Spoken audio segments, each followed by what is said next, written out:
Hello and welcome to episode 138 of the DaebakCast.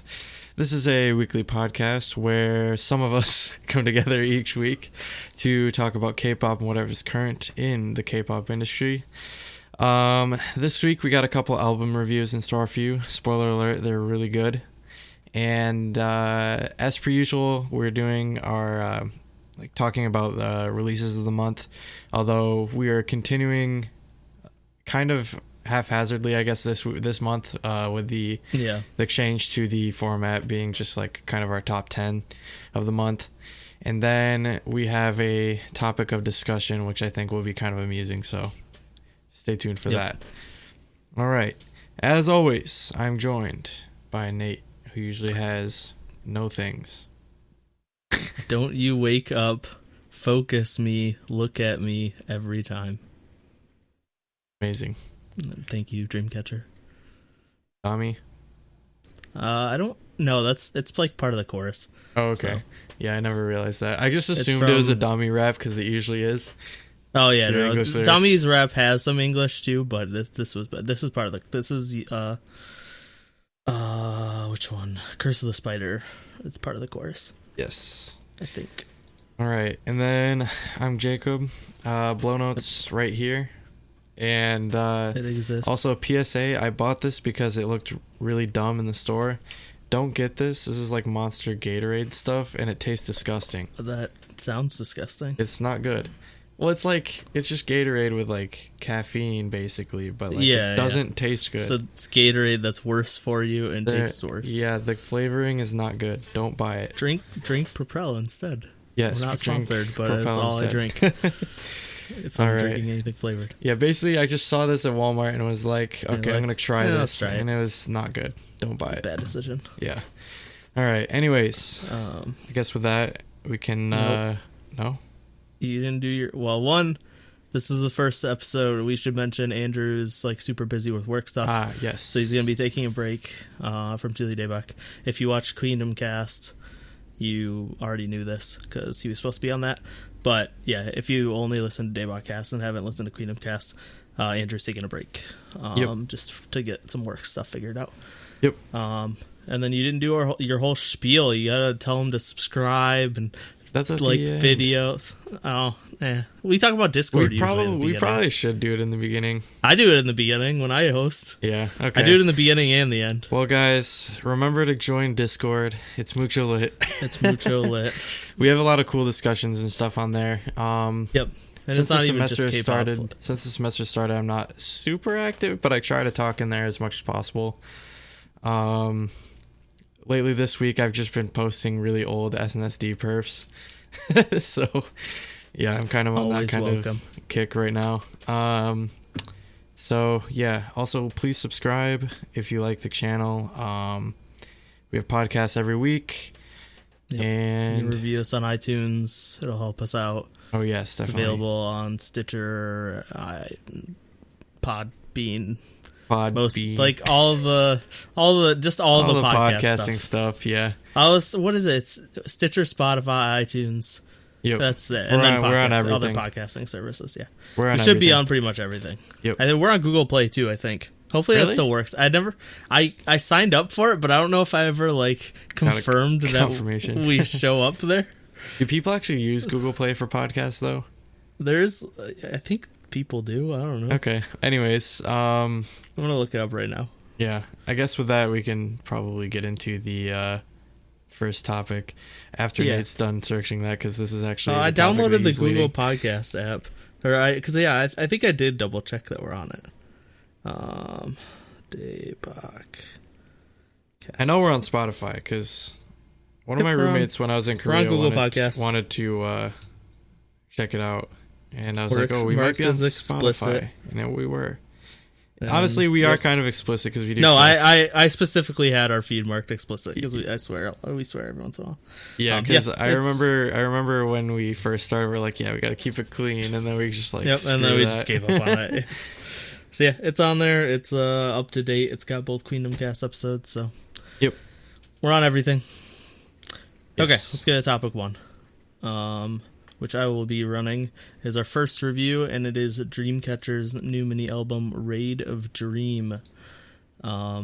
So, like we said before, they just gave up on the like sci-fi future city thing and just went back to fantasy Nightmare. horror.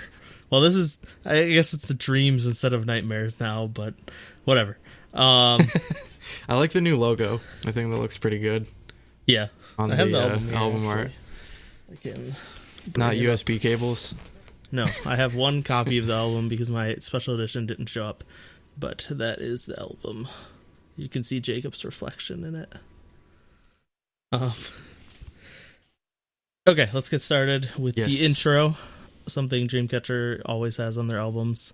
And so I know people on Discord were saying they did not like this one. I know Cooper Dude, this doesn't is like so it. awesome. And Baron also didn't like it, but I think it's another amazing intro. It throws you off with like the epic string and piano beginning, and this is cool because it mirrors the single. But yeah, it starts off with like a really epic string and piano stuff, and then it has a short rock and like they're like some Eastern instrumental, like traditional Eastern instrumental stuff. But then it just drops into this ridiculous glitchcore dubstep thing, and like it comes out of nowhere, and I didn't see it coming, but I love it. And then the main guitar line comes out after that, and it just gets you hyped for the rest of the album. Like, Yep. They always do great albums or album intros, in my opinion, and I think this is another great one. Yeah. So for what I said was like I really love like the piano and strings and stuff they used in the. I said in my notes in the intro. I mean into like the In intro the intro to of the intro. Yeah. Yeah. Which then like descends into that like really nice heavy guitar, and Yeah. then all of a sudden it became a hitchhiker song. Yep. Yeah. Basically, it's a Like the hitchhiker song. It's a good. la, la, la, la, la. Yep. It was like what? I literally wrote in my notes, "What the fuck?" Yep. And then Yeah. back to awesome guitars.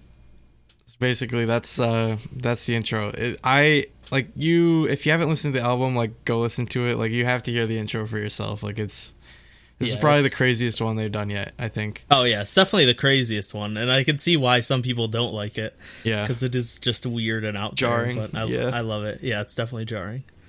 But I thought it was good, and it sounds like you agree.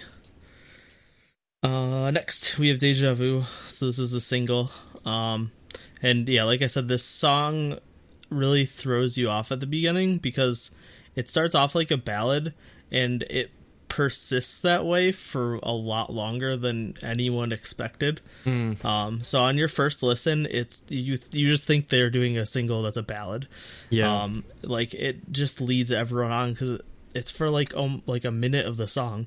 It's just slower, piano based, like great vocals. Yeah. And I thought it was cool because not everyone listens to albums, and they might not know that Dreamcatcher puts out these amazing ballads. So this is kind of like a nice way, like, for people to hear how good they are at singing and how good their vocals are for ballads, if they only listen to the single. Thing that stood out in that intro part for me is Gahyun's part. It's like super low and breathy, and she's like stood out to me a lot lately.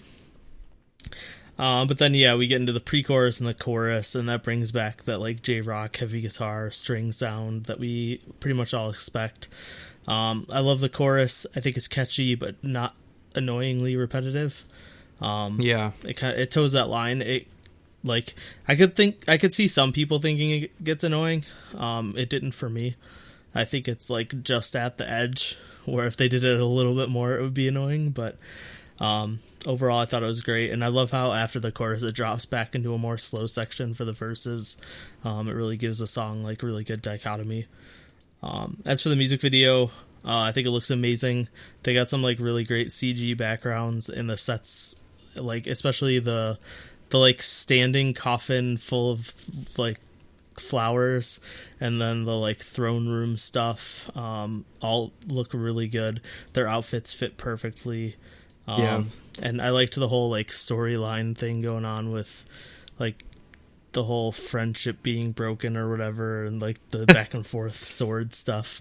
I liked I thought the visuals were good overall, like for the whole thing. Except like there's one part where it's like, is either two planets or two suns or a sun and a moon or something. It's not that. It's two moons. That was kind of cheesy, I thought, but other than that, I thought everything looked really good.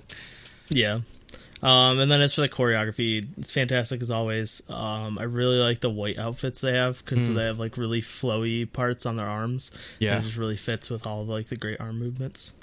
So yeah, I think this is like one of their better singles in a while. Yeah. So I think honestly, like the vocals in this song are some of their best as far as like the title tracks specifically go. And like you said, it kind of like shows how their vocals can be like during some of their ballad tracks, like in the more like tame, like subdued parts of the song. I think like in the pre-chorus especially, the vocals shine really well. I don't know who that is who's singing like really like high up in the pre-chorus, but I really especially like that. Yeah, I'd have to listen to it. I really like the amount of piano that's being used in this song. I thought that was really nice because it's usually like pretty much like guitar based. And then I thought the drop into the chorus was like super effective, and it really fills up super well and gets you really, really hyped. Like, and also like I love how much it clears up and like fills up for the chorus. Like it clears up after and before, and then like fills right up in the chorus. Like kind of like as Andrew coined, it's like the Dave Grohl Foo Fighters effect, where it's like quiet and then gets really loud for the actual hook. I love that every time. I love that so much. And I thought this was a huge step up from PD. So yeah, I really, really like this. Next we have The Curse of the Spider, and this song. So this song starts out like Sleepwalking Part 2, because it has just these like crazy, it has electronic instrumentals and then like a drum and bass beat mixed in. But then that's just like the intro, and it leads into a more traditional Dreamcatcher sound. Those electronics come back for the bridge. But into the last chorus. But I think like this song is best described as Chase Me Part 2. It's just a very much reminiscent of their original sound, which I'm all for. It's just that pure like traditional Dreamcatcher sound. Once again, it has a slower like verses to showcase their vocals, and then lead into that like hard rock chorus. Honestly, I loved it. Honestly, I might dare to say that this is better than Chase Me, to be honest. Better than Chase Me? Yeah, I really, really like this song. Like, I think it might be my favorite song on the album. I loved the way like it just flat out like came right out of the gate as like you said, kind of like a Sleepwalking Part 2.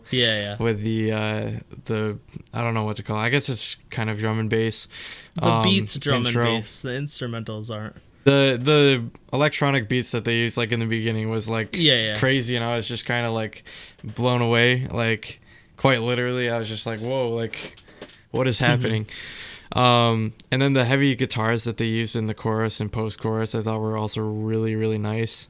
Like, I like how they kind of like towed the line between EDM and hard rock, like in this song. I thought that was really cool.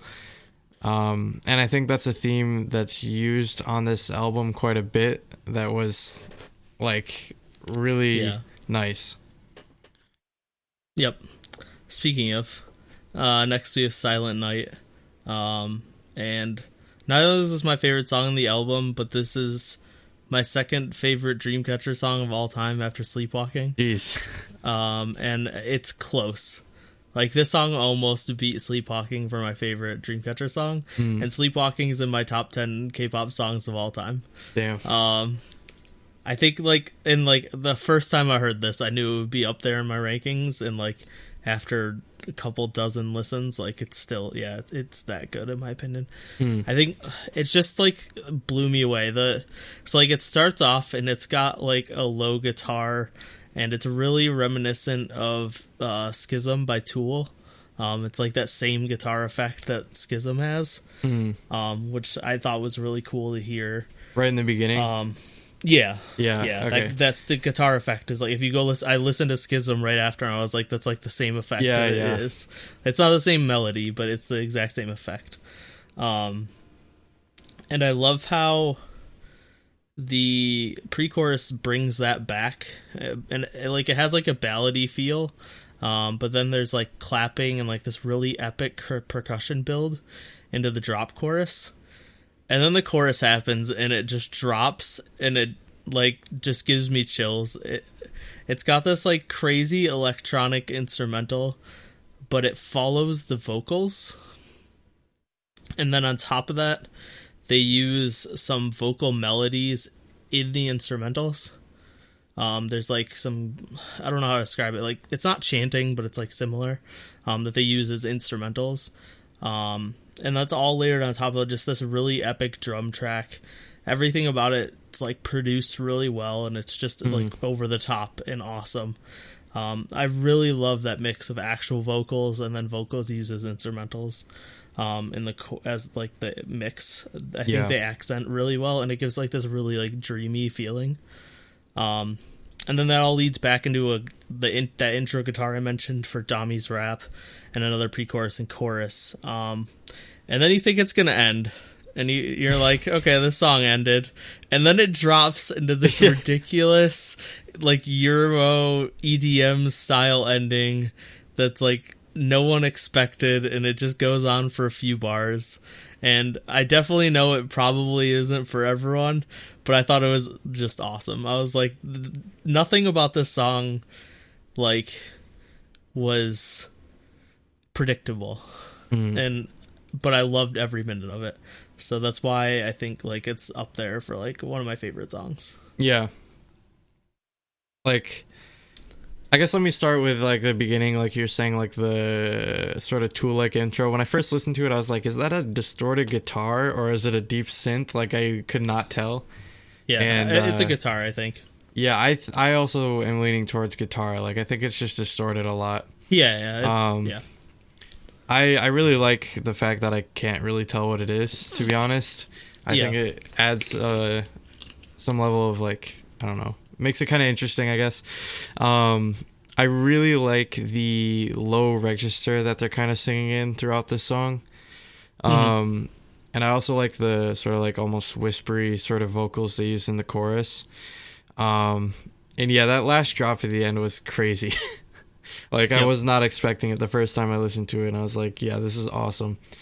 Like, it didn't feel like it was just tacked on either. Like, you can feel it building up, but it also at the same time feels like it could have ended there. Yep. So yeah, I thought that was really cool. Yep. And the way Dreamcatcher managed to like combine hard rock and EDM on this album, I thought was really awesome. Yeah, I agree. I thought they did it really well. And it's just one of those things that like makes them stand out from everyone else. Like, they're just doing music that nobody else is, and they're doing it well. I'm honestly surprised nobody else has tried doing this sort of concept. It's kind of interesting, but yeah. Yep. And then finally we have Polaris. As you expected, this is the ballad track. Yep. Like I said with the single, I think Dreamcatcher puts out some of the best like girl group ballads out there. And like this one's no exception. I think they go over the top. The vocal and piano melodies are incredible. I think this could easily be on like a Disney soundtrack.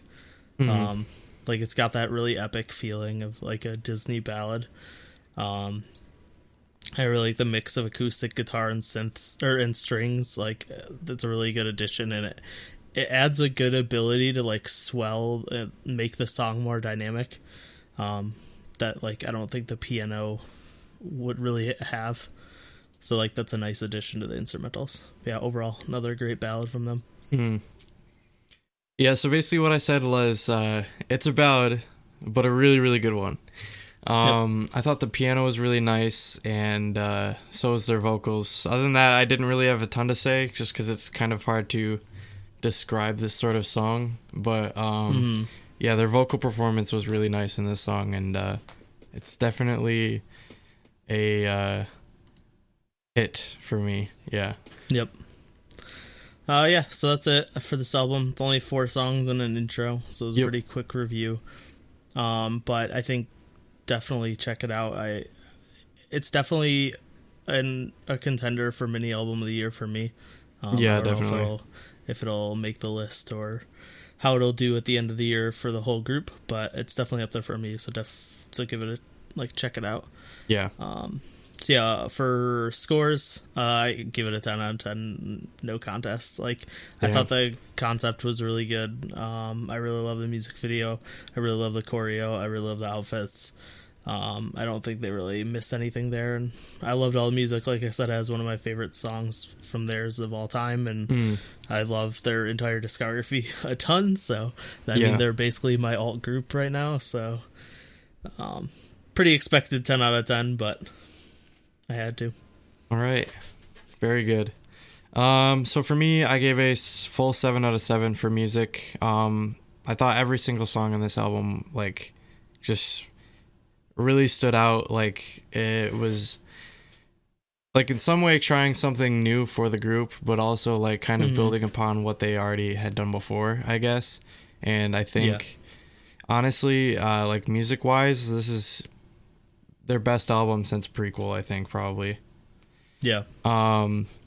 And then for concept, I gave it 2 out of 3. I thought their music video was really well done, but nothing like crazy for me. So overall, I gave the album a 9 out of 10. Yep. And then Cooper gave us a score, but he didn't give any comments. He gave the music a 5.5 out of 7. I know he asked specifically if we were rating the intro because he's one of the people that didn't like the intro. Okay. So I know some of that is taken off for the intro. I don't know how much. He didn't say. But then he gave the concept a 3 out of 3. So he gave the whole album an 8.5 out of 10. Okay. So that rounds to a 9. So it gets shiny. Shiny. A well-deserved shiny. Yes. And then, Andrew didn't give us scores for this, but he gave us scores for the next one. Yep. All right. So yeah, that's it for Dreamcatcher. Let us know what you thought of the album in the comments. Yes. All right. I guess with that, we can go to topic 2. Twice. Feel Yep, you can run special. the show. All right, I will. Yeah, this album surprised me. Yeah, it's different in a good way. Yeah, like I listened to this album and I honestly couldn't believe I was listening to it twice, to be honest. Yeah, exactly. You know what I mean? Like, it's just crazy. They finally did something. I mean, they finally did something different with Fancy, but this just evolved on it. Yes, I think I'll get to it. All right, so we're gonna start out with the first song, which is the title track, which is "Feel Special." And the first comment I said is, I think we finally got the Run Devil Run era that we've been asking for from Twice. Yeah. I think if any song is it, this is it. Yeah. Like, I'd call, like, Fancy, like, kind of like, if I'm making a parable to SNSD, it's like, like, Fancy is like Genie, and then this is like Run Devil Run. Like, they kind of gradually got a little more edgier, I guess. Yeah. So yeah, after coming out with Fancy, which in my opinion was a huge step forward for Twice in finally developing a new sound, I think they've kind of like continued in that general direction, which will become a good thing as they start to get older and become like less comfortable with doing their traditionally like hyper cute concepts. I thought the like hip hop inspired like rap sing vocals and electronic instrumentals stand out really well in this track, and I think it made for a super solid comeback. Yep. Yeah, I really like this sound. I think like I pretty much agree with you. It's in the same vein as Fancy, but they didn't do the exact same thing. Yep. It's like an evolution, and that was something I was a little worried about because it's definitely something they've done in the past with stuff like Heart Shaker and What Is Love, where they just basically remake their last single that did well as a new type, like a new song that's pretty much the same thing. Yeah. I love how it's got like these house influenced beats. It gives a really nice mix up on top of like I think the chorus is still classic Twice. It's got a nice catchy vocal hook. Like, I don't think it wasn't like a complete change. They still have that Twice sound in there. Yeah. But it's a big enough change that like from Fancy and this are a big enough change that I'm happy with what they've been doing. I think the synth lines are really catchy and they complement the vocals really well. One thing I wanted to point out is I don't normally pay attention to lyrics for K-pop, but when I first watched the music video, I had closed captions on because I was watching a variety show earlier. Yeah. And I literally teared up at Mina's part because like the song's lyrics are pretty sad actually. They're talking about how like obviously it's called Feel Special and they say like you make me feel special. But like the verses are talking about when they're alone, they feel like depressed and lonely and like so those are literally like Mina's lyrics are like what she's going through. And she was talking about like just feeling depressed and alone and then until you see your smile and so like and then obviously it's talking about being lifted up. So yeah, like I literally teared up during that part. Like the lyrics are like way more moving than I expected to from like what the song sounds like. Yeah. Also got bonus points because her scene was with Chaeyoung, who was my other bias. So, but yeah, and then I think the styling, the music video, and everything are amazing too. The outfits are fantastic, especially the dresses. I saw someone make a picture that had so it had the picture of them in dresses from What Is Love, which were like more like fun, like cocktail dress type, or not cocktail dress. I don't know. They're like more fun, like casual dresses. Yeah. But so they captioned it junior prom, and then they showed this one as senior prom. Because these dresses, I thought that was like a really accurate description. Because these dresses are like super elegant, like and insane looking.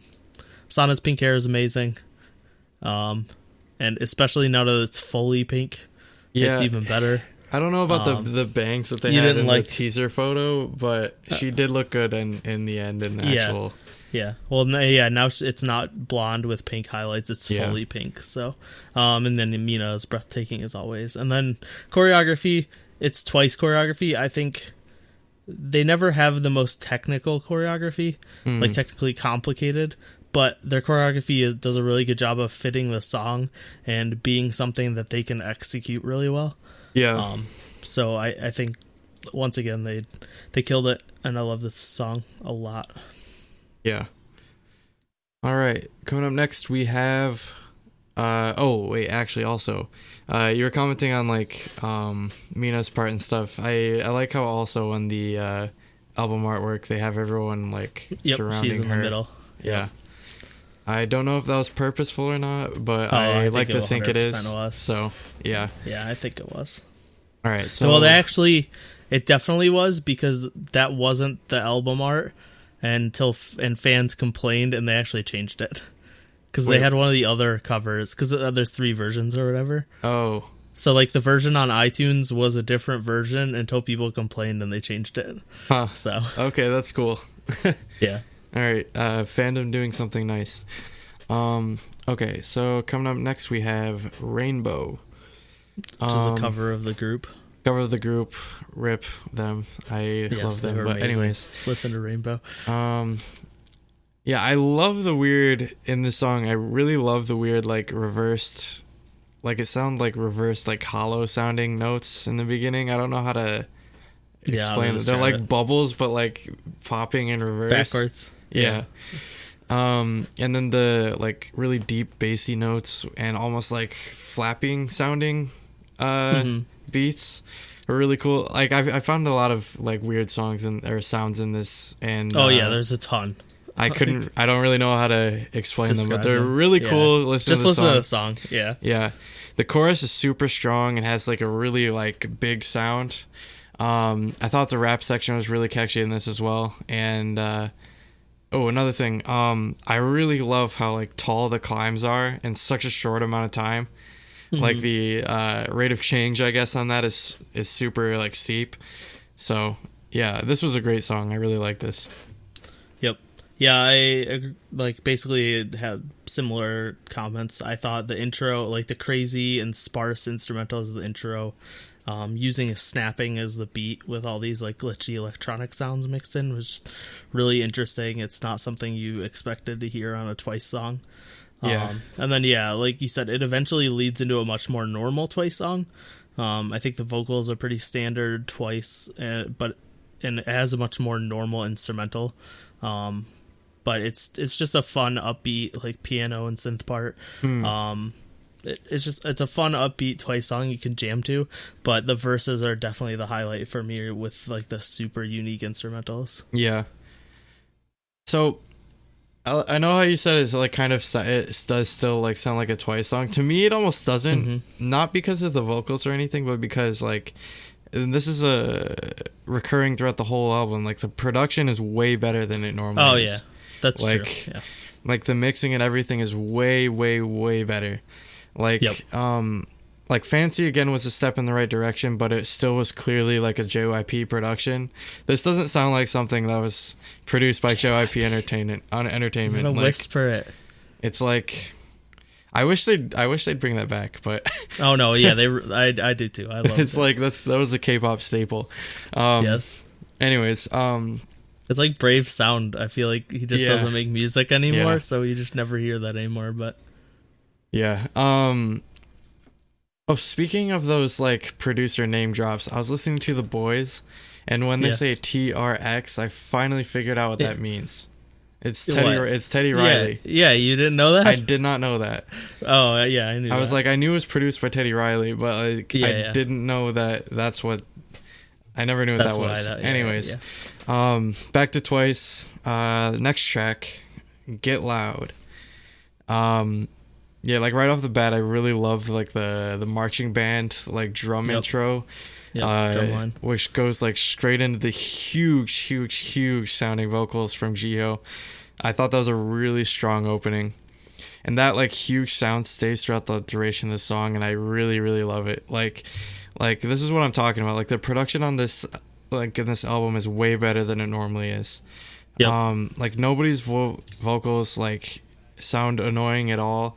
Like I like Twice, and I like am tolerant of super like high frequency like vocals and stuff, but for a lot of people, like they don't like it because it's kind of fatiguing. Like listening to high frequency sounds is fatiguing on your ears. That's just the thing. Like there's no problems with that in this whole album, and it's just so good. Song is like such a risk. It's so rich and crisp sounding. The bass is really booming and fun, but it's not completely overpowering. Like basically the way I'd describe it is it's like it's an awesome song to play at a party, but it's also not like an annoying club banger. It's like, a chill. It's chill enough that you could just like chill out and listen to it, but then it's also I don't even know if I'd say it's hype. I don't even know if I'd say it's chill. I think it's super hype. I think it's a perfect example of like it doesn't have to be an annoying club banger to be a good party hype song. You know, what I mean? I guess like chill is not the right word, but it's smooth. But yeah, it's smooth. It's fantastic. It's so good.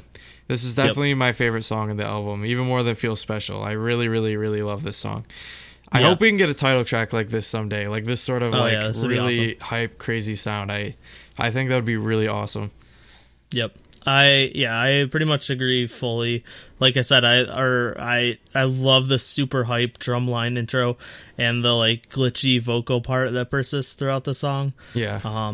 It's got a bit of like a Latin feel to it almost. And it's just like an utter jam. Like, it's just a perfect party song without being like an insane over the top banger. Yeah. And then also exactly what you said, mirroring what you said, I think their vocals fit this type of song really well. They're singing in the lower, like a bit of a lower register, so it's not straining. And I think this would make people that don't particularly like Twice's vocals might like this song. Yeah. I think the build of the chorus is fantastic, and then the fact that the chorus doesn't drop like you expect, and it just keeps going at like a good pace. But yeah, the like get loud part, I just love that. And then there's like a whistle that comes in occasionally. It's such like a good like hook, I would say. Also, Mina's voice is utterly perfect for the song. Her part stood out definitely. Granted, I love her voice. It's like one of the main reasons she's my bias. Yeah, I know some people are hating on it in Discord, but like I agree with you. It's my favorite song on the album. It's I probably don't in my understand top. what they don't like about it. Probably Like, in my top 10 Twice songs. I know Sam and Flixer liked it, so shout out to them. yeah. Not everyone on Discord hated it. Yeah, I don't understand what they would not like about this song. Like, I don't know. I don't get it. Maybe I don't know. Like, usually I can tell what people probably don't like, but in this I legitimately have no idea like what they don't like about this song. So good. Anyways, I guess coming up next we can go into Trick It. Yeah, I thought the synths and like layered vocals they used in the song were like really nice and I guess like crisp sounding. Like again, like I can't believe I'm listening to a Twice song right now. Like it doesn't. Yeah, it just doesn't. It doesn't feel like them, but in a good way. The high energy choruses with the like super deep bass layered throughout was really nice. And the song has such like a really good like forward momentum. It kind of keeps you on your toes the entire time, and that's what I really liked about this track in particular. And for me personally, it contends with Get Loud. I really, really like this one a lot. Yeah. So yeah, I like the song too. I do have one issue with it, but I'll get to the good stuff first. I love how it starts out with a nice like smooth synth line, like you said. It's got that clapping beat and like a really catchy vocal melody. Their vocals are just so good at the beginning. I like how smooth of a song it is. Like after like it leads from Get Loud into this like really well. Yeah. And I love the vocal part of the chorus, but the Trick It part is like my one issue with it. Like that part of the song, like that Trick It like vocal part, it just feels too abrasive compared to how smooth the rest of the song is. So that's like my one issue with it. I don't hate the song. I like the song, but you don't like I kind of wish trick it. Yeah. Okay. Like because the rest of the song is so like smooth and it just feels like so out of place. You don't like how it like kind of like jabs you. yeah, exactly. Like it felt like just like felt out of place for me. Okay. But overall, the rest of the song I love. It's just that part that I had an issue with. All right. Up next, we got Love Foolish. The synths in the opening once again like hooked me right in. I think that's a strength of a lot of the songs on this album is like right from they made the intros to the song like super interesting. I really like the robotic beats and voice samples. I thought that was a really cool touch. I also really like the vocals. The vocal layering they did to make the vocals a little more like artificial or like synthetic sounding. I kind of liked how robotic the song kind of sounded. And I also really like the like whisper talking sort of chorus. I thought that was cool. Yep. Yeah, I absolutely love this song right from the start. I like the electronic intro, like you said, with the like glitchy baby synth was awesome. And I just love hearing new stuff from Twice like this, like the crazy experimental, like electronic songs that they just don't really do. Yeah. And like you said, the synth lines throughout is just so memorable and catchy. It's definitely one of my favorite synth lines I've heard in a K-pop song in a while. Yeah. And then their vocals on top of it are great. Yeah. The talking Chaeyoung part, the I love you, hate foolish part, it just fits so well and it goes so well over that synth line. I think this is up there with Get Loud as one of my favorite Twice songs. Like I think both this and Get Loud probably cracked my top 10 Twice songs. Yeah, I'd say like tracks 3, 4, and 5, Get Loud, Trick It, Love Foolish, I think were the highlights of the album for me for sure. All right, up next we have 2129, which I guess is a time, I assume. Yes. So like what's that? No, it's not. It's definitely not a date. 9:29 p.m. All right. Yeah. So I thought this song did like such a good job at creating a nice and like open sounding atmosphere. I also like want to. Yeah, I don't know how to explain it. Like they made it just seem like a really large like room, I guess, but it's also like full, if that makes sense. Yeah. I actually also really want to shout out like the vocal performances on this song, which is not something I typically do with Twice super often.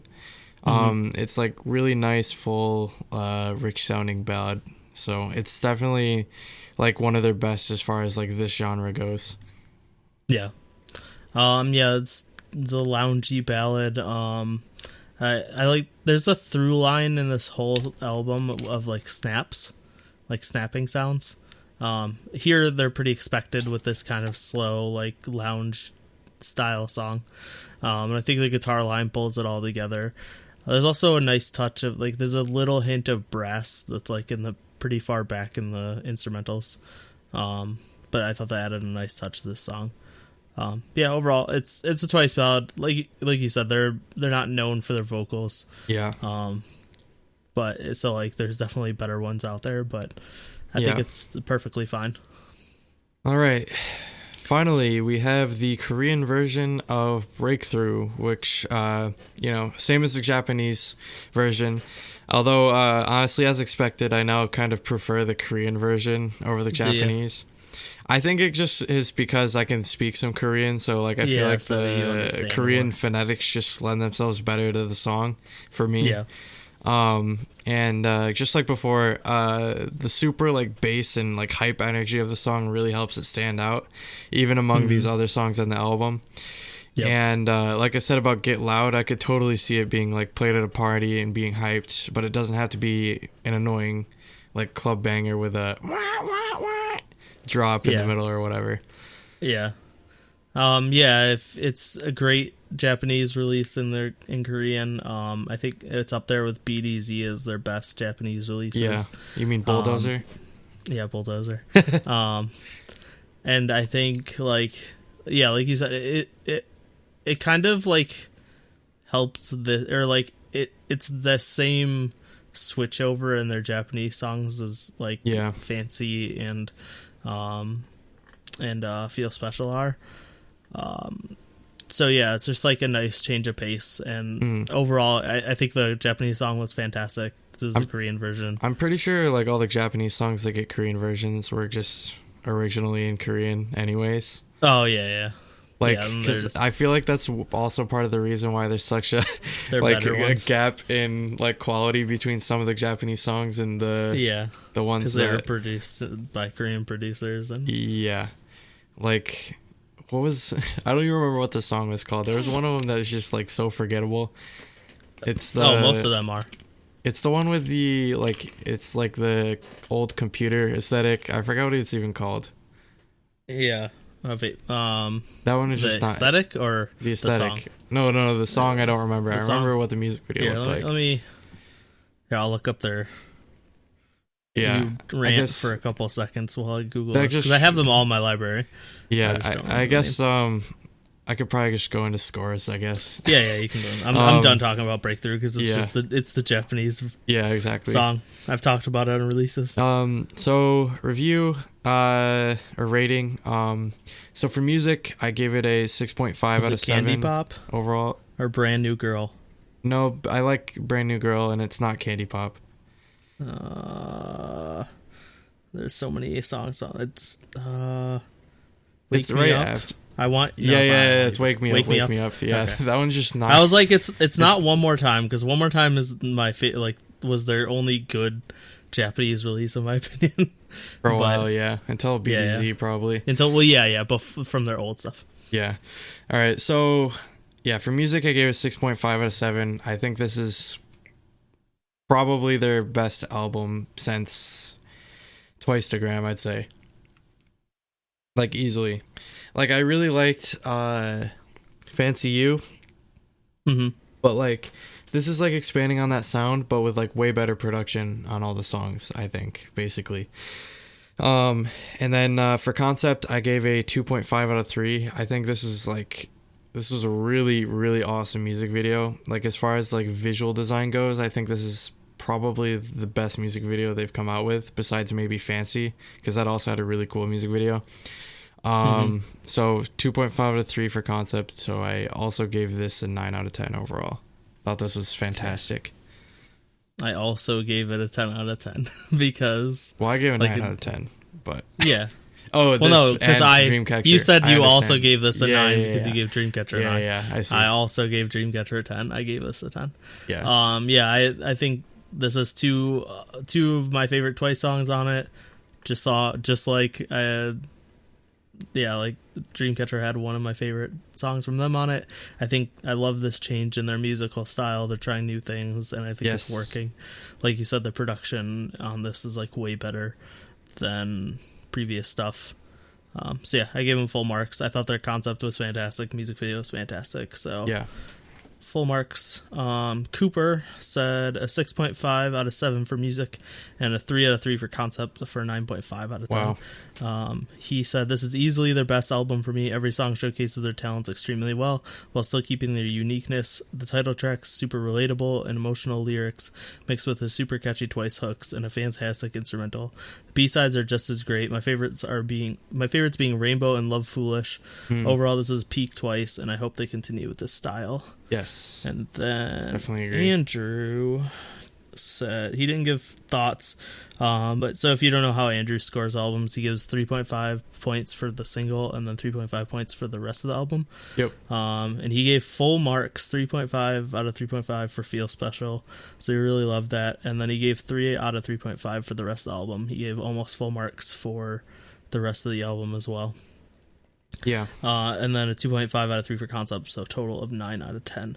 So, all over 9, so it definitely gets shiny. Let me figure out the full score, though. Like 9.33 or something. 9.375, so it gets rounded up to 9.5. Yeah. So, yeah, 2 shinies. Daebak. Both two truly Daebak albums in 1 week. And this one we even got a score from Andrew. So and when Andrew gives a Twice album a 9.5, like you know something's good. Maybe his theory about Fall Twice is true. That's true. Yeah, he does say that Fall Twice is always the best Twice. So. Yep. So right. Let us know what you thought in the comments. Yes. All right. With that, I guess we can go into topic 3, which is our top 10 songs of September 2019. Yes. So mine's ordered. Jacob's isn't. Yeah, mine's an unordered list. If you listened last month, Andrew wanted to try out a new concept for doing just our top 10 songs instead of going through everything, because that takes a lot of work and it's just it's a tedious process and one we didn't really have time for. That was a week where we couldn't record though, so he was on his own. Then it seemed like most people didn't really like it that much anyway. We always got our least listens on those episodes and stuff. So we can kind of just give recommendations now, and then you get all the best stuff instead. So yeah.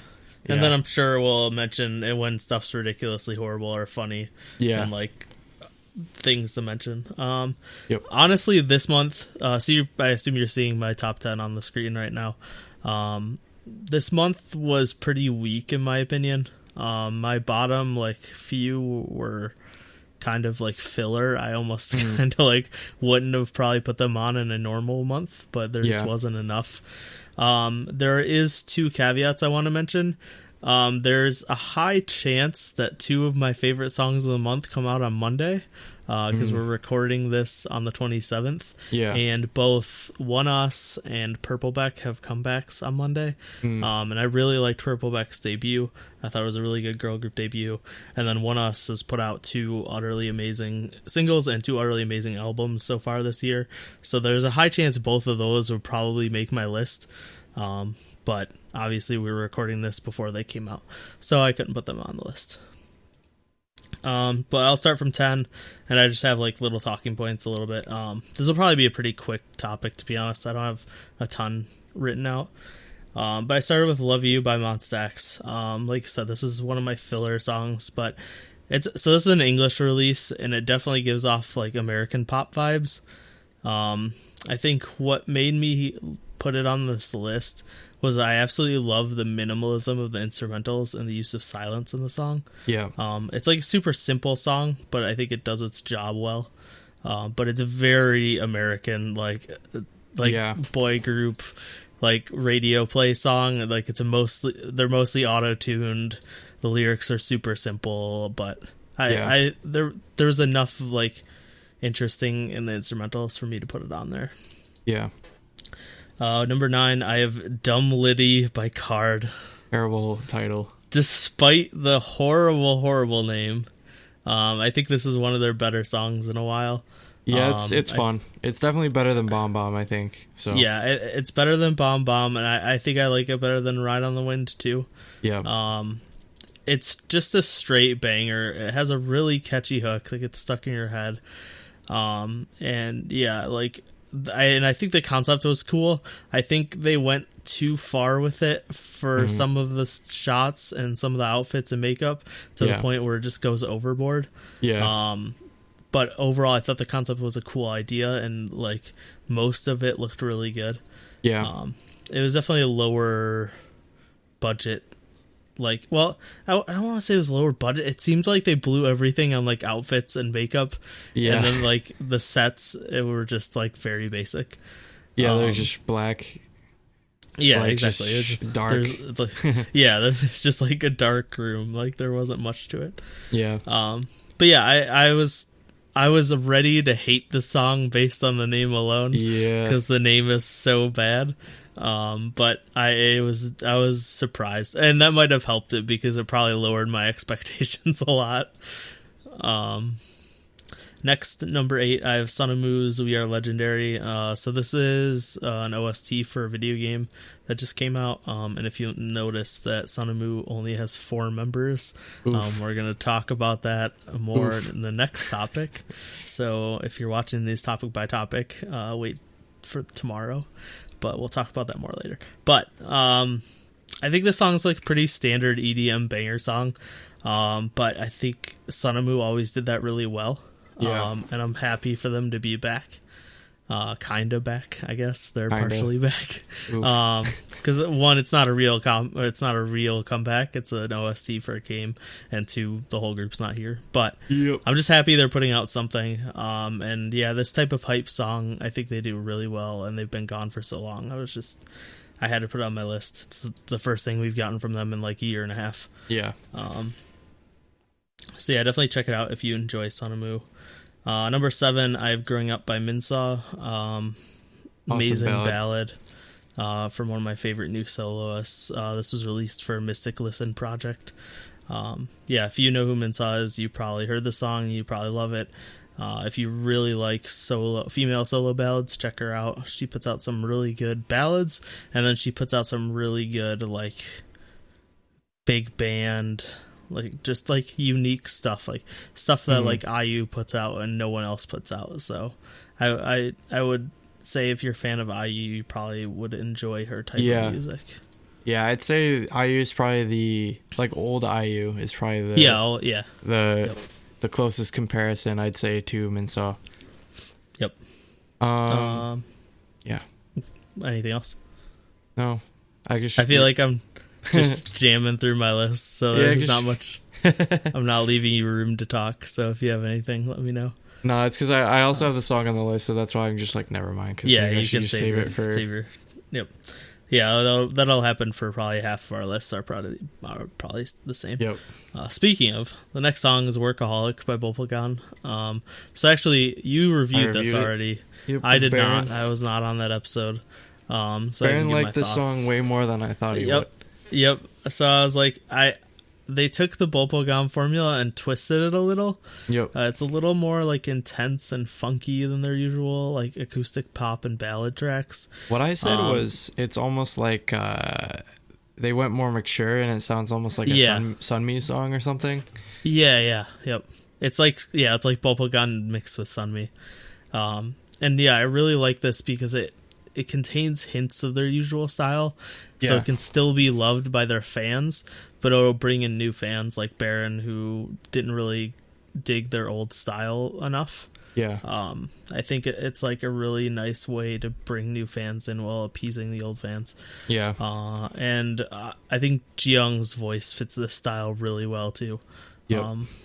So overall, it was definitely amazing, and I was surprised it ended up at 6 on my list because it was up there. But then stuff just kept coming out, and I was like, "This." So that's like the weird part. This month has amazingly high highs, but the rest of it was just like there weren't a lot of releases, and two, the rest of them just were like pretty okay. Yeah, like it blew me away that Laboom didn't make my list, but like I love Laboom. I'm like one of their biggest fans. I kickstarted the song, started the song or whatever, but it fell a little flat for me, I guess. Okay. I do like I like the song. Conflicted. I like the song. I don't love the song. There's Okay. a lot of I have a lot of issues with the song. I think they're going in the wrong direction, and they're going downhill. So that's Okay. like part of it. I think like their past 3 releases. So we're getting into Laboom, which isn't even on my list, but I guess I'll save it for when, because they Past are 3 on the releases? list. Spoilers are on Jacob's list. I'll save it for when he gets. Wait, to the them. past 3 releases are going the wrong direction? I'll But save it. Between I'll save Us it. is so good. No, that's I'll get to it. That's not what I'm saying. I'm not saying that it's bad. But we'll go back to my list. I'll save that for when Jacob brings them up. Next, number 5, I have Quit by FT Island. This reminds me a lot of Wind, which was one of their, like, maybe a year ago or a year and a half ago. I can't, maybe it's not even that old. It's one of the more recent songs.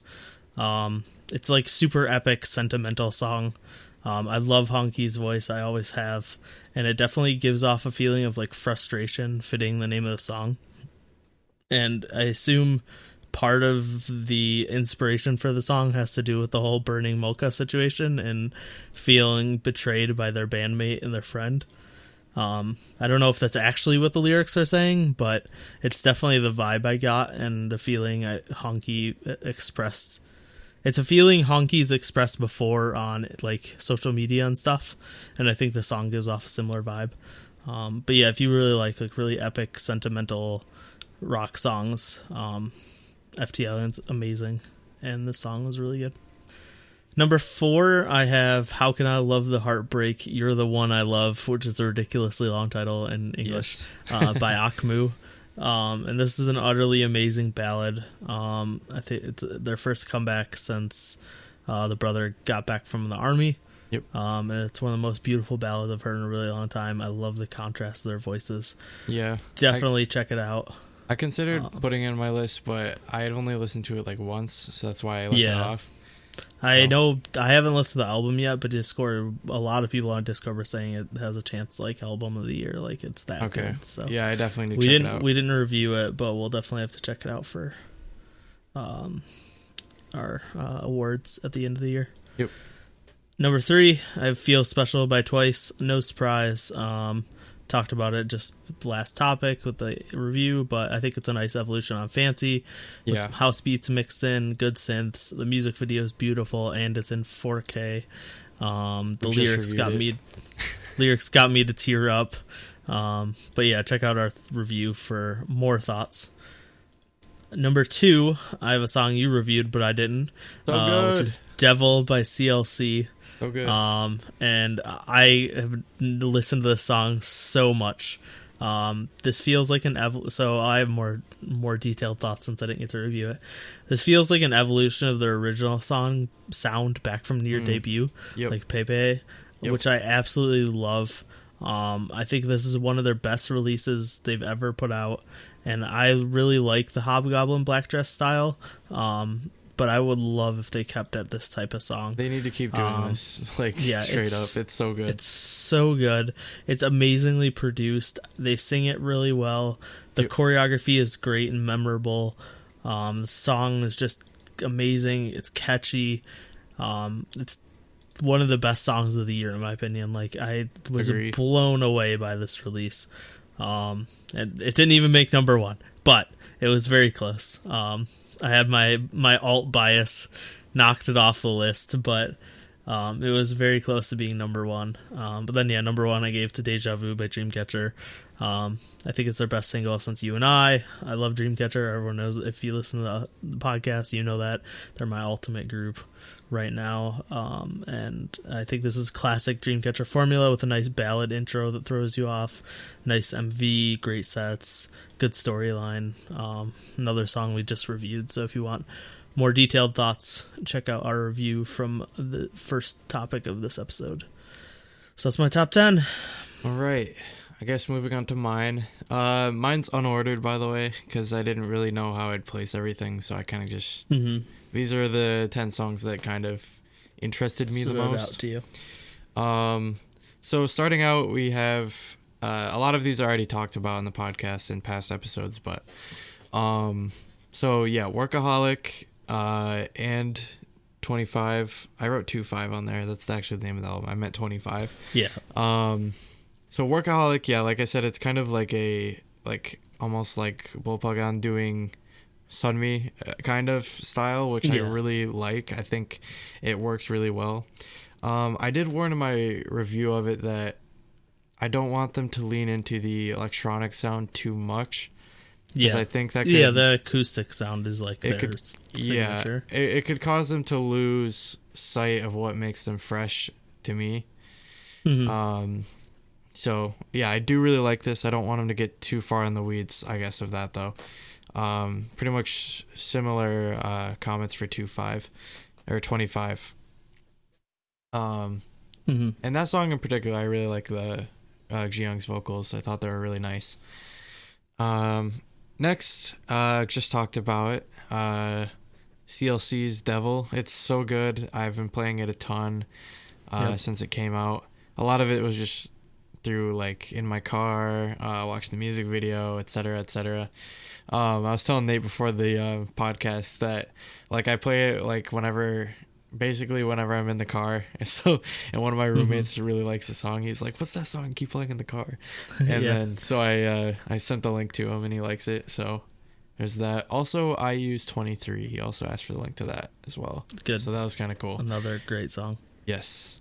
Up next, again, 2 more songs that we just talked about. Deja Vu by Dreamcatcher. I think this is one of their best songs in a while. I think it's way better than Petey, which is a good song, but I think it's definitely their weakest title track, going into what I think is one of their strongest in a long time. Really good, great vocals, really good use of, I don't know, going from quiet to super loud and in your face. I really like that kind of stuff. So check out Deja Vu. Check out our review of the Rate of Dream album. It's in this episode. But if you're only watching this topic, go back and listen to that from early in the week. Next up is Feel Special by Twice, which, again, we reviewed in this episode, so go check out the review if you're not listening to the full thing. Who would have thought all the songs we decided to review are the songs we like the most? Yeah, who would have thought? But yeah, this, I think, is a step in the right direction for Twice. Like I said, it's kind of... I feel like this is finally their like Run Devil Run moment where they kind of embrace more of an edgy style, I guess, in general. I think this is definitely a step in the right direction for me. I really like it. The MV was really awesome. I think it kind of marks a change in Twice's like music style from now on. The whole album.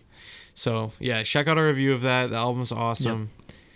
Listen to the album. Even the B-sides are awesome. Yep.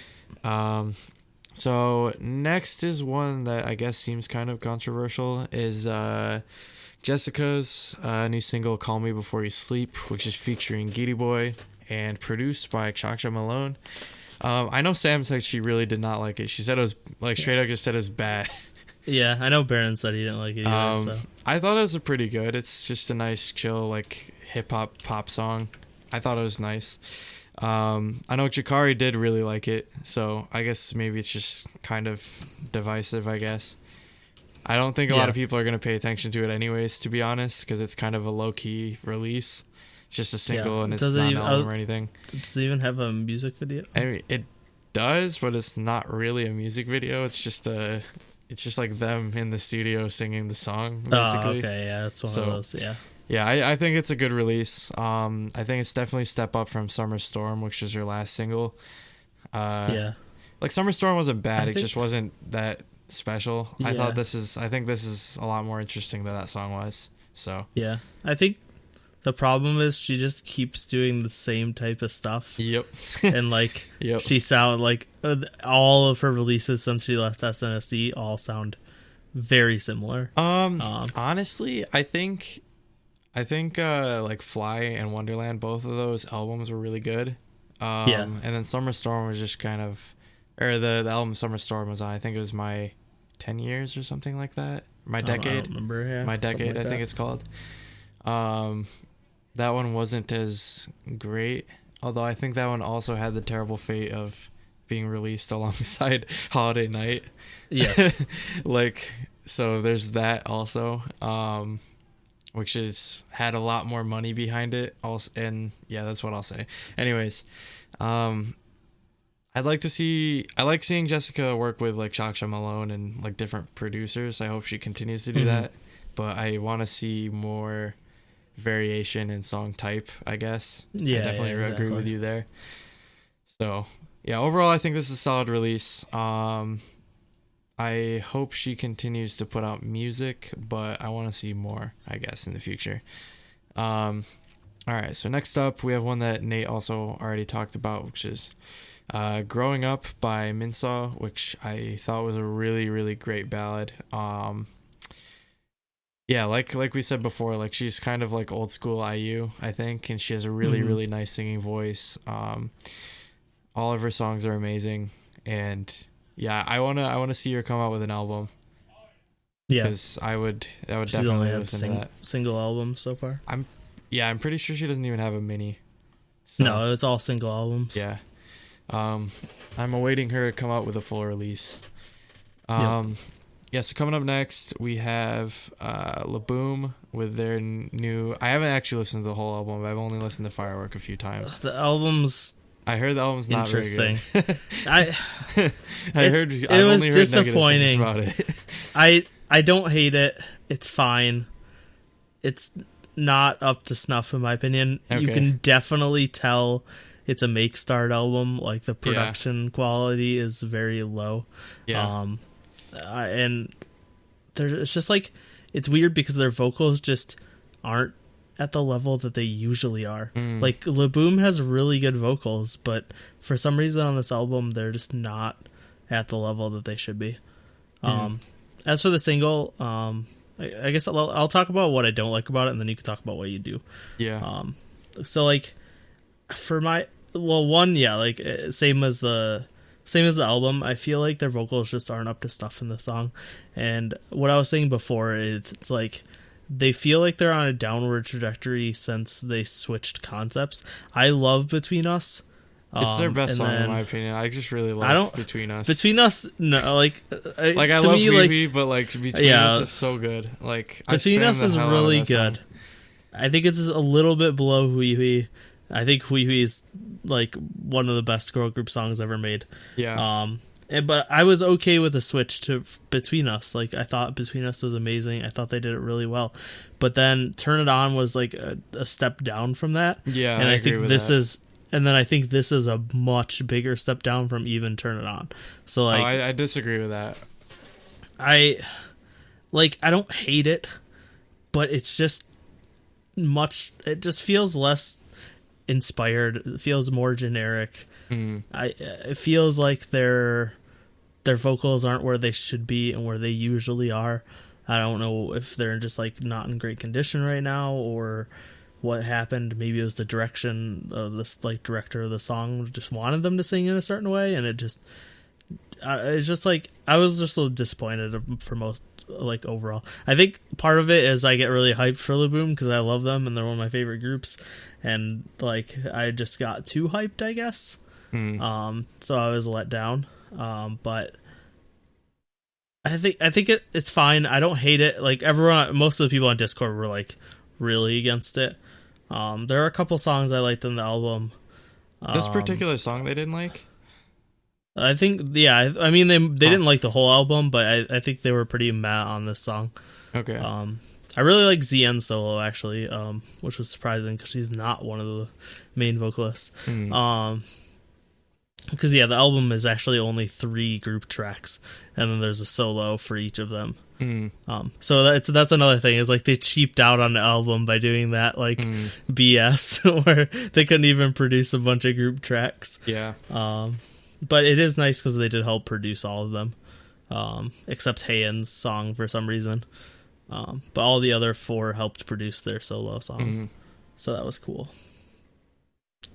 So what did you like about it? I don't know. I just enjoy the song. I thought it was a good pop song, to be honest. Like I liked it more than Turn It On. It's a fun dance track, and it doesn't have to be like a super catchy hook or whatever. I don't know. I thought the production on this was pretty good. I didn't really notice that the vocals were less than normal on this particular track. Yeah, it's a lot more noticeable on the album. On the album tracks? Yeah, the album tracks. Okay, I'll have to listen to that. Because overall, I do really like this song, and I think the MV was pretty nice for being kind of low budget. Yeah, I think you might like the album more than a lot of people. Like I said, there are some songs I did like a lot on the album, but overall, I was just disappointed. I guess my expectations were too high. I think is the main issue for me. Like, I don't think this is nearly as good as Between Us. Like, that's honestly like... No, yeah. When did that come out? 2018? 2018. Yeah, like that's like close to being... That's definitely in my top 5 songs of 2018, I think. Like, that song is so good. Like, would this be in my top songs 2019? Probably not, but I thought it was a strong release as far as this single goes. Jury's still out on the album, I guess. I'll listen to that later. Up next, we have... this was one I actually found just by listening to songs on the list. Is Miro by Hoodie. And I don't know. I think it's just, as usual, Hoodie, like, her vocals are really nice. And she's got, like, kind of this... I don't know how to explain it. Like... She's just kind of got a nice, like, unique vibe, I guess, to her music. It's like it's got the hip hop and R&B sort of influence, but it's still also like electronic and pop. It's you'll have to listen to the song. It's really nice. It's a really, really nice song, and her vocals are super smooth. As usual, like she's probably like my favorite artist at AMG, I'd say, and I think Andrew would probably agree with me. So, yes, definitely recommend listening to Miro.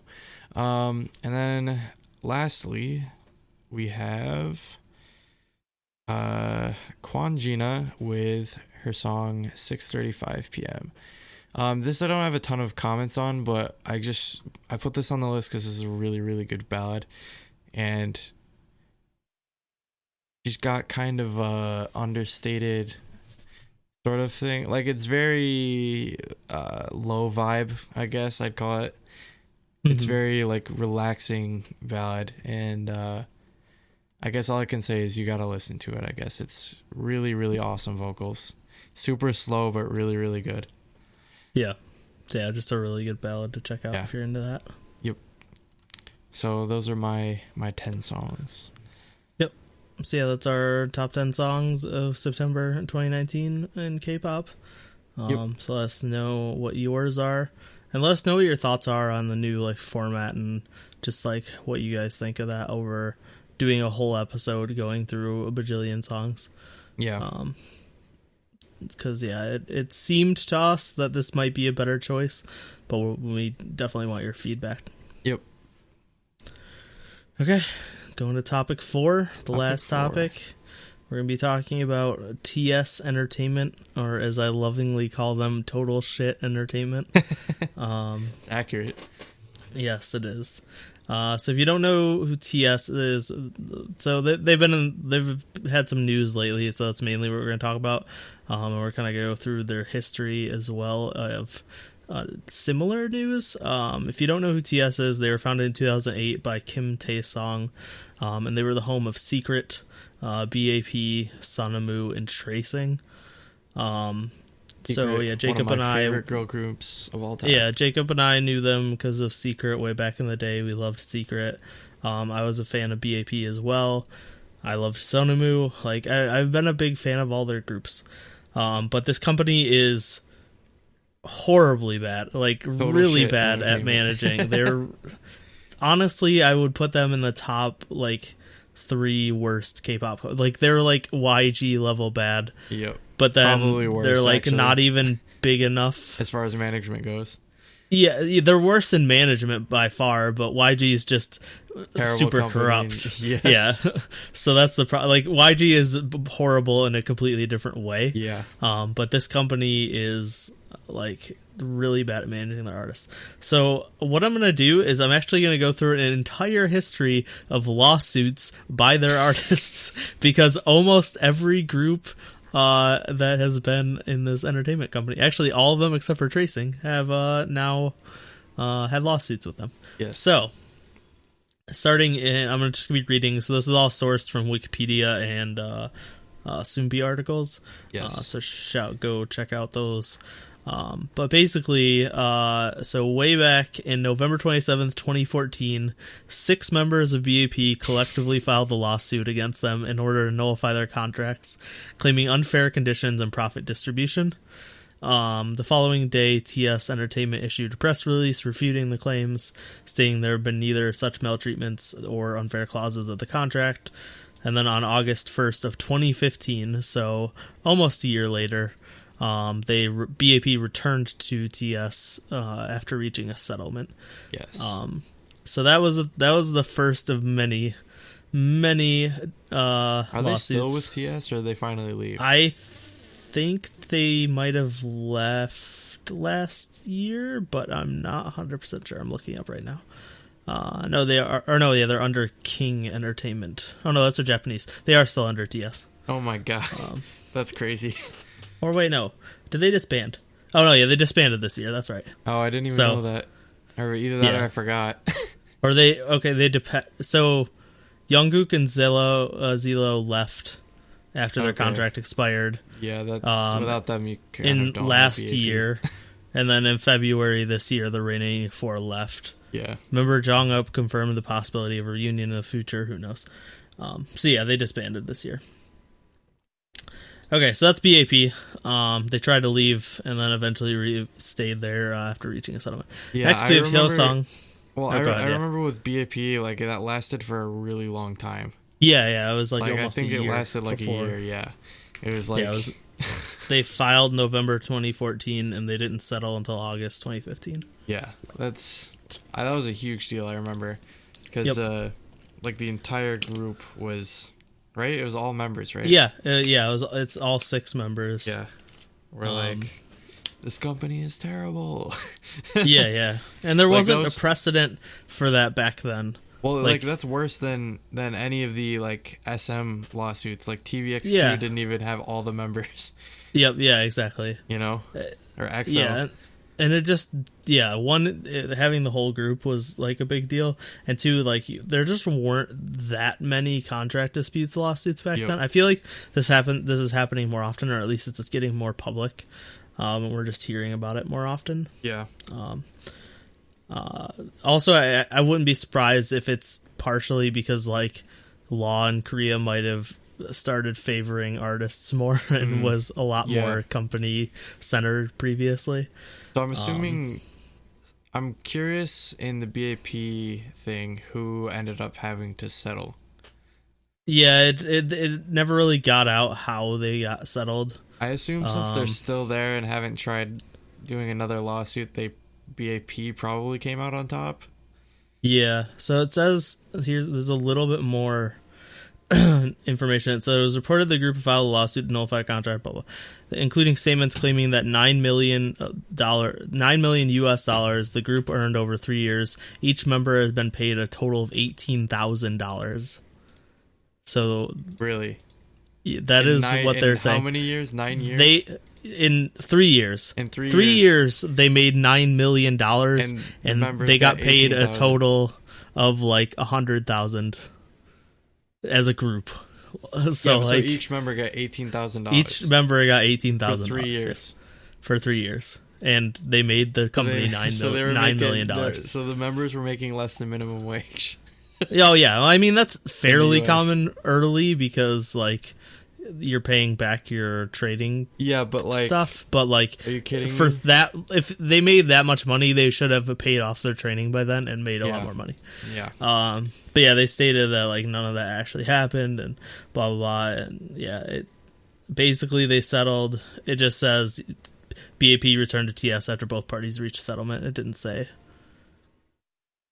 It didn't say what the settlement was. But next we'll move on to Hyosung, which was a much bigger deal and more recent. Yeah. If you've been into K-pop, this was only last year. So February 28th, 2018, it was reported that Hyosung was in legal disputes with TS. Her disputes with the agency were due to the issues of not receiving payments, which you're going to hear is a long, like a whole thread among these lawsuits. So March 5th, her lawyer revealed that she had filed a civil suit against them in September 2017 to confirm that her contract with the agency is no longer valid.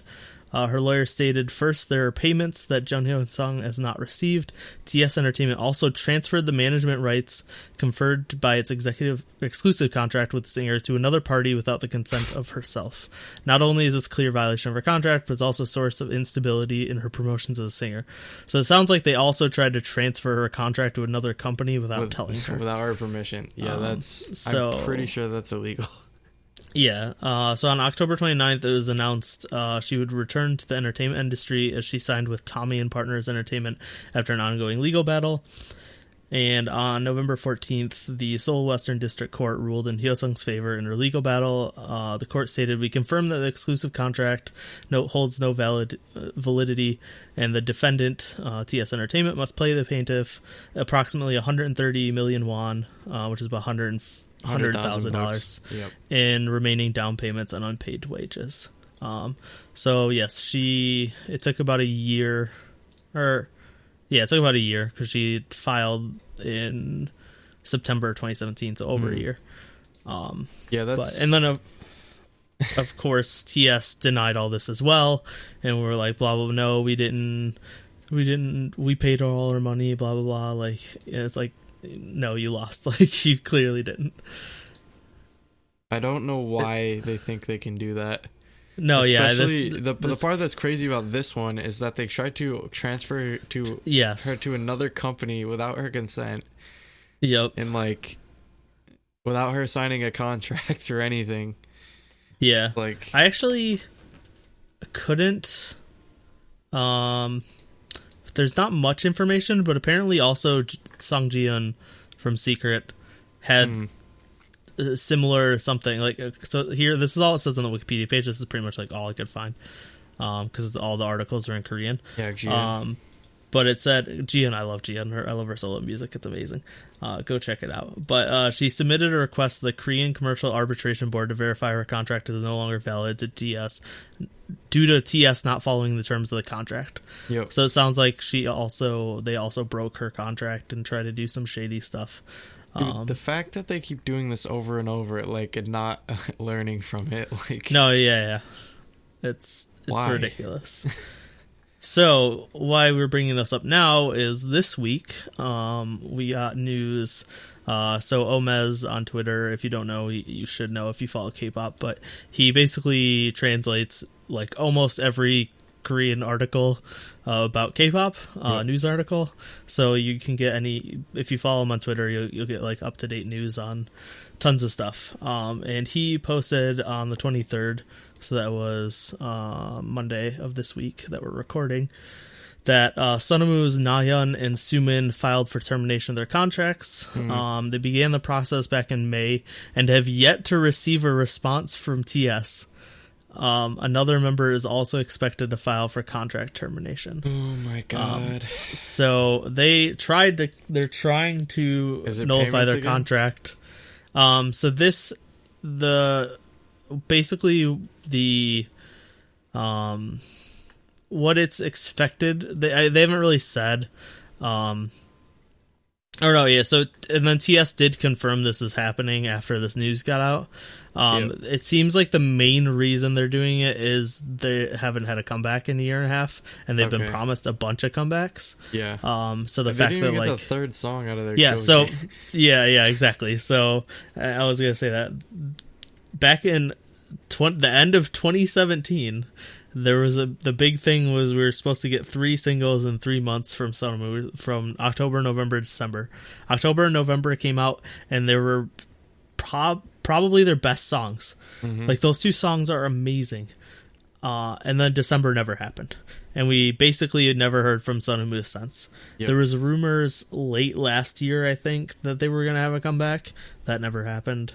Yep. And yeah, so it's been a year, almost 2 years, of us not hearing anything. So this seems to be why. The fact that it's been 2 years and they haven't done anything. It also says another member is expected to file for contract termination. Yep. But it doesn't. We don't know who. Which is interesting because the other. So you could say it was Heidi. So the other thing is, I put it on last topic, but the group actually did release something this week, which is funny that all this news came out and then they put out a song. But this song only has 4 of them, and it's for a game OST, so it's not probably why the news release. Came out. Is because because they're having a comeback and there's only 4 of them, and they're like, we have to explain why. So the thing is, the reason Heidi isn't there is she's on V1, which is that girl group singing competition. Mm. So that's why she wasn't part of this. But she might also be the other member that's expected to file. Yeah. We're not really sure. So yeah, that happened. But then also, we found out that Sleepy, who is a rapper, if you don't know, who was under TS. Of course. And he revealed on a show on Monday or Tuesday. So the day after the Sonamu stuff came out, on this broadcast of SBS's Night of Real Entertainment, he revealed, I wasn't paid even 100 won until July of last year. He's been with the company for 10 years. Or he was with the company for 10 years. Wait, he wasn't paid until July last year. July last year. So for 10 years, he wasn't paid ever. He wasn't paid even 100 won. Like That's 10 cents. Yes. He said, I wasn't paid for a total of about 10 years. Thinking back on financial hardships he faced while doing variety programs, my calls were cut, so I couldn't contract the writers. I ate 1 roll of kimbap a day. At first, I didn't know.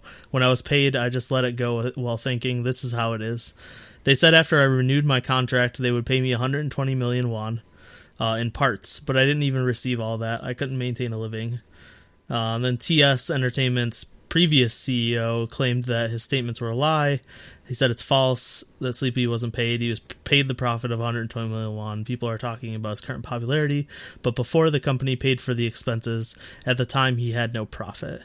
Because the company will like pay for your living expenses. But still, like... this is still ridiculous. And then he continued, Sleepy is using social media with the purpose of promoting various things. Sleepy took the advertising fees, claiming that Sleepy embezzled funds from the company.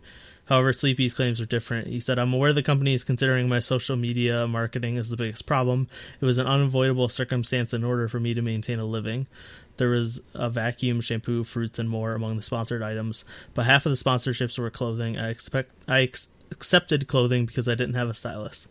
And then the CEO said, we'll receive judgment from the law, and who was right. Sleepy shared, I just wanted to let the world know about this. I just want to receive the money I should have received. So, sounds familiar. Yep. So they're basically just not paying anyone. Yep. And then finally, my last news stuff. I have the Ministry of Employment and Labor has confirmed that TS Entertainment has been forwarded to the prosecution on charges of overdue payments to employees. On September 26th, so yesterday, it was reported that TS Entertainment had been reported to the Ministry of Employment and Labor by a former employee due to overdue payments. A source from the government agency confirmed the news and stated TS Entertainment has been reported on charges of failing to pay stipends for unused annual leave and severance pay to employees. Following an investigation by a labor supervisor, they've been forwarded to the prosecution on charges of violating the Labor Standard Act. When asked if the investigation found additional employees to have also not been paid by the agency, along with the individual who was reporting, the source stated they could not answer the question without checking for confirmation. So, sounds to me yesterday, their entire people on their staff are also now suing or reporting them to the government for not paying wages. So sounds to me like the CEO is just pocketing all of the money. Oh yeah, basically yeah. This company, the CEO and like the management of this company are just taking all of the money and not paying anyone, and it's crazy to me that it's gone on this long. Like the fact that Sleepy stayed with them for 10 years because, well, I mean, I guess if your contract's 7 years initially, and then they promised to pay him like 100,000 won or whatever, or $100,000, like 130 million won or whatever. Oh, wait a second. To renew. So, and then they just didn't. I'm looking at their page, and apparently the original CEO died last year. Oh, really? Yeah, in April. I missed that. And this is still happening. Yeah. What the hell? Well, I'm sure I mean, like I said, it's a whole entire management culture, executive culture at this company is just to completely screw over everyone working for them and take all of the profits. Yeah. Because, like, this has been happening for literally years. Like, BAP filed a lawsuit 5 years ago, but they settled. But part of it said, like, there was unfair profit distribution. Yeah. And then Hyosung wasn't paid. Sonamu wasn't given the comebacks that they were promised, so they're not getting paid if they're not making any money. And then, Sleepy not getting paid. And now apparently even just normal employees not getting paid. Yeah, literally all they have is Sonamu tracing, D Action, who was in a group with Sleepy by the looks of it, and called Untouchable. Untouchable. And then they have Hana Zinger from Secret No, as an actress. Never, that's it. Never call her. I don't know how she stayed with them. The fact that the other, I mean, Sunwa left in 2016. Yeah, she was the first leave, I think. Yeah, well, she probably got out because she's like, screw this. And plus, she was also pretty done with music by that point and just wanted to focus on acting. Yeah. But yeah, like it's just this company. I wouldn't be surprised if it ceased to exist by like next year with all how these lawsuits are playing out. The fact that they currently have like they're being reported to the government just for their normal employees and all of this bad press, like nobody's gonna want to work there. Yeah, which I mean explains why Sonamu was completely screwed. I feel bad for Tracing. They just debuted they debuted 2017 and they have 2 releases. I mean, so if 3 releases. Even their employees are upset because they're not getting paid, I don't think their groups are gonna have many comebacks. Yep. Like who wants to work when they're not getting paid? You know? Yeah. Yep. It's not going well. Yeah. Like June 14th, Tracing shared a spoiler image for their comeback. Still hasn't happened. Jeez. So, like this. Yeah. Total shit entertainment. There's a reason why I've called them that ever since their first ever since the Hyosung news came out. BAP happened, and I was like, well, that sucks, but like hopefully it's just a one-off thing. Like but an then SM sort of thing back then. Yeah, it seemed like yeah, and then it just never ended. And I was like, okay, this is my new nickname for them. Yep. So yeah, if you've never heard of TS, they suck. Hopefully they're not around much longer. But you should go listen to Sonamu or Secret and Sonamu and BAP. I like BAP too. They put out good music, but they didn't put out much music, and they screwed their artists over. So, I guess go pirate the music. Yep. Since their artists aren't going to get any of the money anyway, so. Okay. All right. Good. Any other thoughts on Total Shit Entertainment? They're terrible. I don't know what else there is to say, because they're just clearly terrible. Yeah, it's pretty black and white. It's not really a subjective thing. Yep. Like, they're clearly a corrupt company with corrupt management at the very least. So. Yep. Yeah. All right. Well, with that, I guess thanks for listening to the podcast this week. As always, if you liked it, please subscribe. Comment your thoughts on any of the topics. Join Discord. We're always talking in there every day. There's tons of people there that are nice, and yeah. Let's see. What else? Is there stuff on the plate on the slate that you want to mention? I mean, we've got Queendom Cast, so if you're watching Queendom, we have the first 2 episodes out. Basically, every episode's going to cover 2 episodes of Queendom, because that seems to be how the layout of the show is, where a round of performances is 2 episodes. So yeah, check out those if you're watching the show, or if you're not watching the show, watch the show and then check out our podcast. It's good, cool like competition show with the girl groups that are not the most well known. They're like mid tier, I would say. So, yeah, and it's a cool idea for competition, because basically they're all going to release a song on the same day, and they'll see who gets the better like charts and stuff, and sales and music video views and stuff. So, which is something we don't really see very often in K-pop. Most groups try to like stagger releases. So, check that out. Yep. All right. Well, with that, thanks for listening, and we'll catch you next week. Pay your employees. Robbingly pay your employees. Yes.